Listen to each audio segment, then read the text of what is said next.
Hello learners, welcome back. In this video, we are going to derive a flexure formula, also known as the bending formula. This is one of the most important formula and is used multiple number of times in strength of materials. So let's directly start with the derivation. So here you can see there is a beam which is simply supported and some sort of, imagine that some sort of load is acting on the beam. The beam will deviate somewhat. So let's see what will happen to the beam. So this is the same beam having the front view like this. After loading, what happens is that the beam starts deviating and I have made an exaggerated deflection of the beam. In actual, the beam doesn't deflect like this. Rather, this is an exaggerated figure for the same beam. So initially the beam was very straight and it has deflected like somewhat like this in the shown in the second figure. This is the neutral axis of the beam. I'll tell you what a neutral axis means. This is a neutral axis of the beam and we will take a small portion of the beam for analysis. Okay, this is the small portion which we are taking for analysis. Now the small portion which we took from the beam is shown right here. So before bending it was something like this and after bending it is something like this. What is neutral axis then? Neutral axis means that after bending, all the portion above this line is under compression and all the portion of the beam below this line is under tension. It is stretched somewhat. So this is called the neutral axis of the beam, which is neither under tension nor under compression. It is neutral. It divides the beam into two parts. One portion is under the compression and the other portion is under the tension. Now, as I told you, before bending, the beam looked something like this, and after bending, the portion of the beam which we have taken for our study looks something like this. Now, let's take another section of the beam over here for our analysis, which is at a distance of y from the neutral axis of the beam. This distance is distance y from the neutral axis. Let us name this section of the beam, which is the neutral axis, as A and B, and the portion which we have taken for analysis, C and D, be y. So similarly, after bending, AB section becomes A dash B dash, while CD section becomes C dash D dash. And let me tell you, there is no elongation in the neutral axis of the beam. The neutral axis does not elongate, but the section which we have taken for our analysis, the section CD, will elongate a little bit because it is under tension. Now our next step is to find the elongation in the section CD of the beam. How much it has elongated. So let's find the strain in the section CD. Now we all know that strain is change in length to the original length of the beam.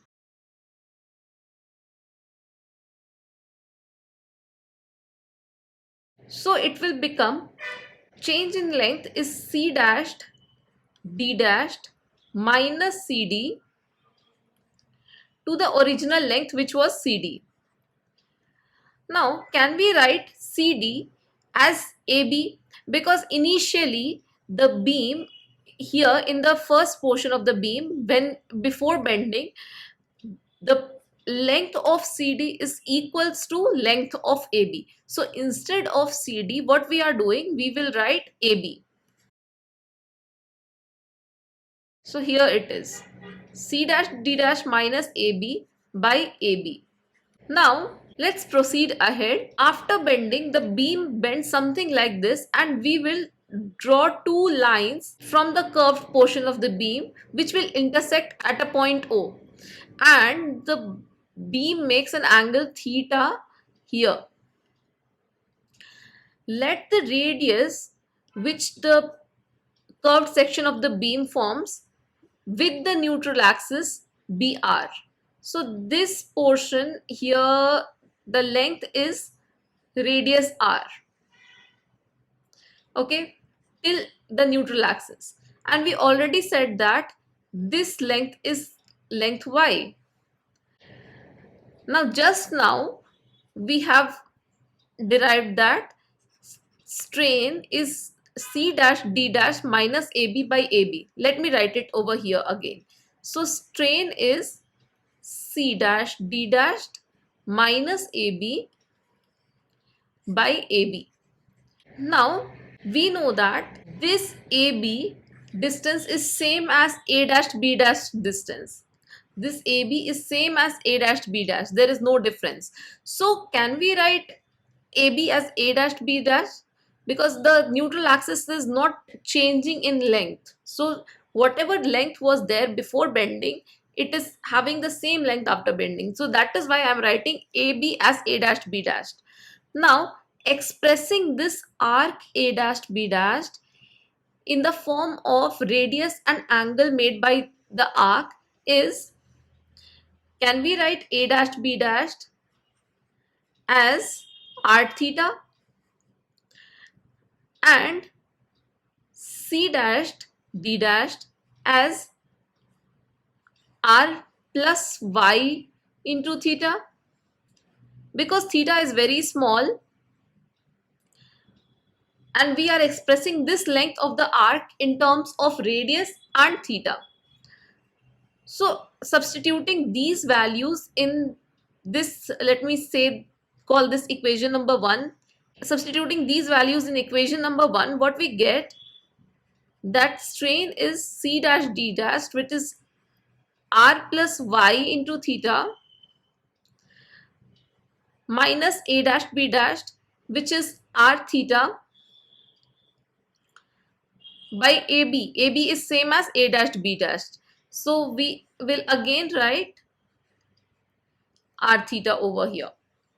So solving this, what we get, r theta plus y theta minus r theta again by r theta. This is equals to r theta will be cancelled out, and this again theta and theta will be cancelled out. It will be y by r.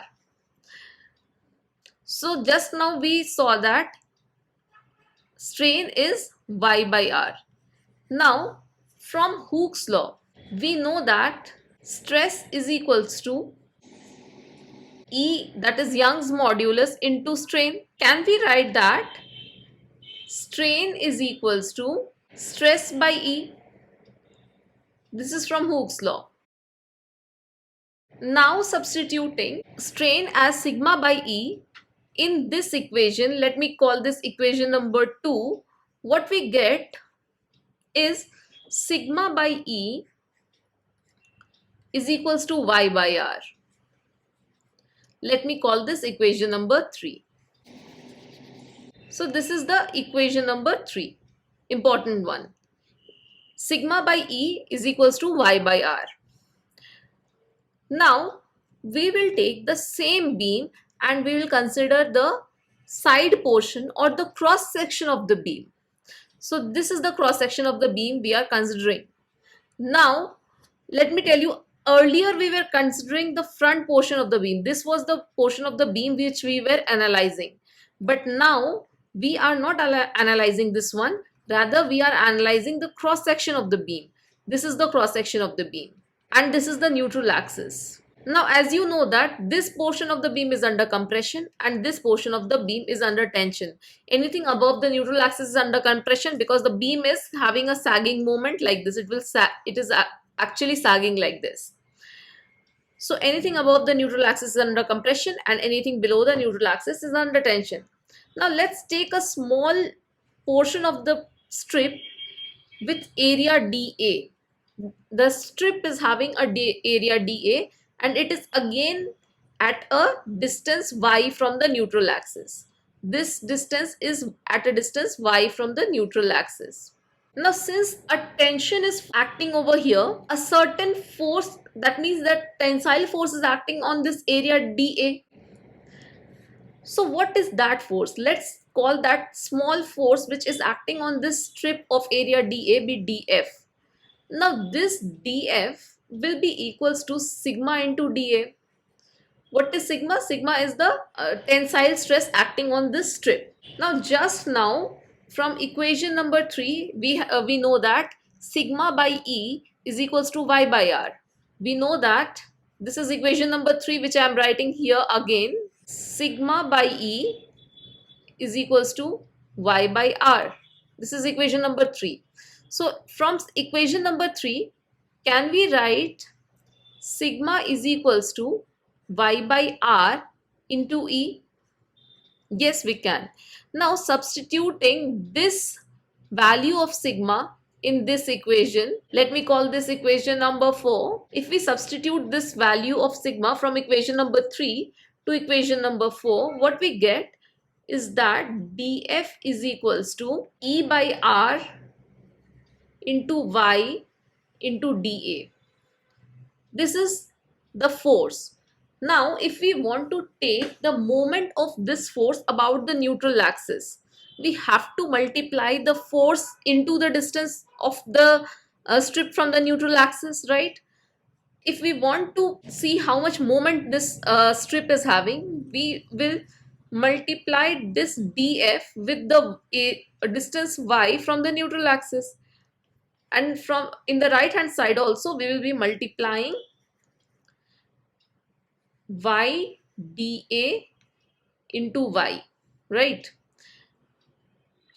So what will happen, we will get dm over here. Force into distance is nothing but the moment is here, and this will become E by R y square dA. Now if we want to know the total moment in the beam, how much is the total moment being applied in the beam, we have to integrate it. So integrating both sides, we get integration of E by R y square dA. Now you see that R and E are constants, so it will come out of the integration and we will be left with m is equals to E by R integration y square dA. Now this y square dA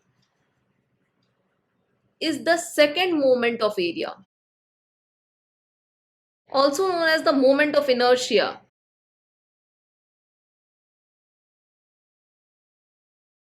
Denoted by letter I.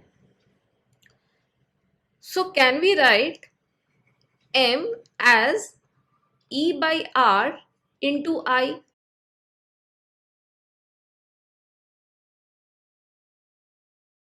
So we have got m is equals to ER by into I, or we can write m by I is equals to E by R. Now from this equation, which was equation number 3, we know that sigma by E is equals to y by R, or rearranging we get sigma by y is equals to E by R. Now from this equation, which is already equation number 3, and from this equation we get m by I is equals to sigma by y is equals to E by R. Comparing both these equations, we get this final equation, which is nothing but our flexure formula and is very useful in the entire strength of materials. Now you should keep in mind that this moment of inertia I which we are taking is about the cross section of the beam. That means it is about this cross section of the beam and not about this one. Okay, we are taking the cross section of the beam for finding this moment of inertia. And y, what is y over here? Y is the distance from the neutral axis, and E is the Young's modulus, and R is the radius of curvature. So I hope everything is clear to you. That's all for today's class. Thank you for being patient. Bye bye and have a nice day. Like and follow me for more.